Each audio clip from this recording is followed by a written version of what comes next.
My car gave up on the side of the road, steam rising, the engine wheezing like it was confessing a sin before dying.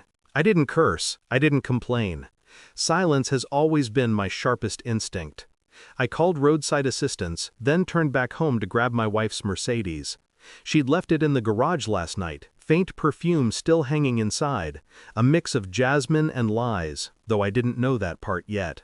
She was finishing her morning workout, so I drove to her gym to pick her up. Routine, normal, harmless. Life always feels harmless until the truth cuts through it like a scalpel.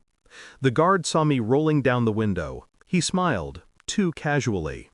"Sir, she forgot this yesterday," he said, handing me her gym bag. Then he added the sentence that stopped time. "Her husband left it for her." I stared at him, expressionless. Stillness isn't weakness. Stillness is analysis. Her husband. Interesting choice of words. I took the bag, nodded once, drove off before she even came outside to see me. She texted minutes later, "Where are you? I'm done." I stared at the screen, and suddenly, breathing felt optional. Something subtle shifted inside me. Not panic, not rage, precisely the opposite. A calm so cold it felt like winter settling into my bones. I typed back slowly, "Car trouble, handle yourself." I watched the messages appear, confusion first, then forced sweetness. She had no idea the ice had begun forming beneath her feet. I didn't storm in, didn't confront. That's what weak men do, react quickly because they fear silence. I let the suspicion breathe, like a fine wine or a venom. At home, I placed her bag gently on the kitchen counter, as if it were fragile truth disguised as nylon and zippers. Her phone buzzed somewhere in the house, a soft vibration like a whispered warning. Then another, and another. Patterns reveal people. She arrived home an hour later, slightly out of breath, too cheerful, like someone rehearsing innocence.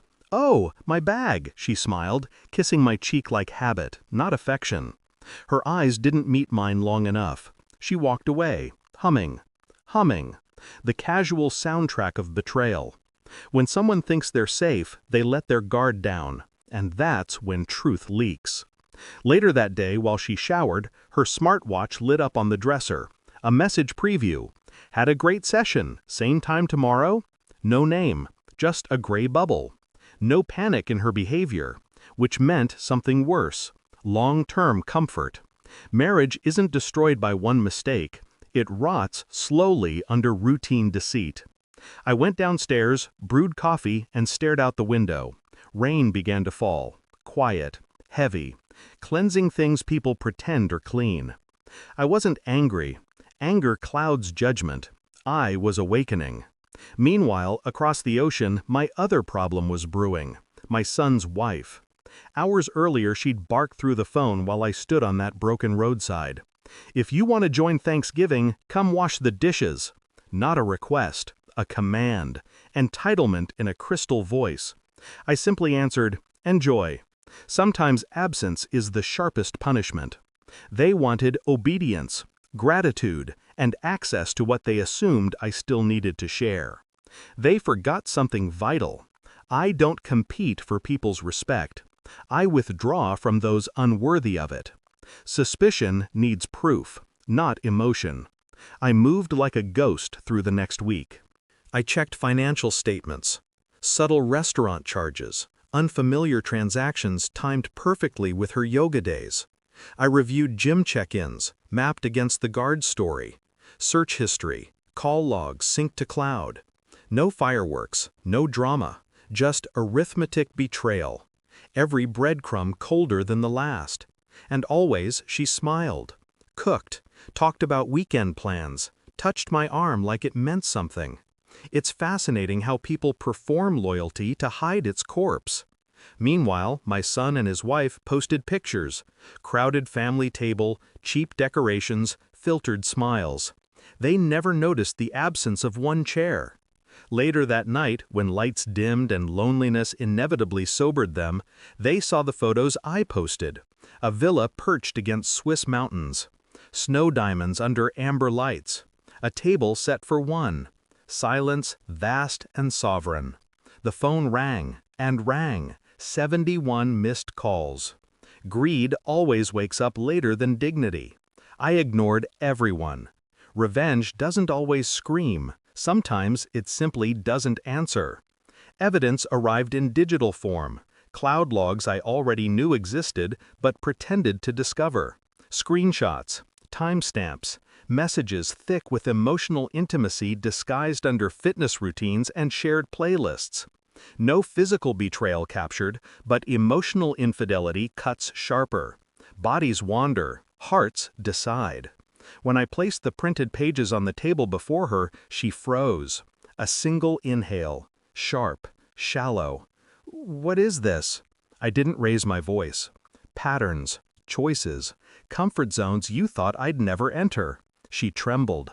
Not dramatically, subtly, the way guilt shivers through bone. "It's not what you think." "Don't insult us both." Silence. She wilted in it. People panic when they lose the privilege of being believed. I didn't leave. I didn't scream. I simply withdrew the oxygen of validation. "I won't fight for what's already gone," I said.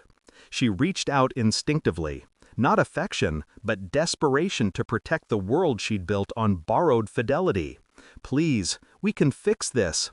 "No," I said softly. "You enjoyed your choices. Now enjoy their consequences." I didn't throw her out. I didn't stay either. I walked past her, calm as winter. She called after me, voice cracking. The crack was all I needed. Control didn't come from fury. It came from stillness she couldn't touch. I moved into the villa in Switzerland a week later. Peace feels foreign at first, then necessary, then deserved. Outside, the snow falls like erased history. My phone vibrates sometimes. Her, my son, my daughter-in-law. Apologies, excuses, revisions of memory. I let them echo unanswered. I am not angry. I am not heartbroken. I am simply done. People think losing them hurts. No, losing illusion hurts. Then clarity heals. They mistook access for importance, presence for dependence, silence for weakness. They were wrong. I didn't lose a family. I lost parasites. And for the first time in years, I breathe freely. Cold, clean, unapologetic.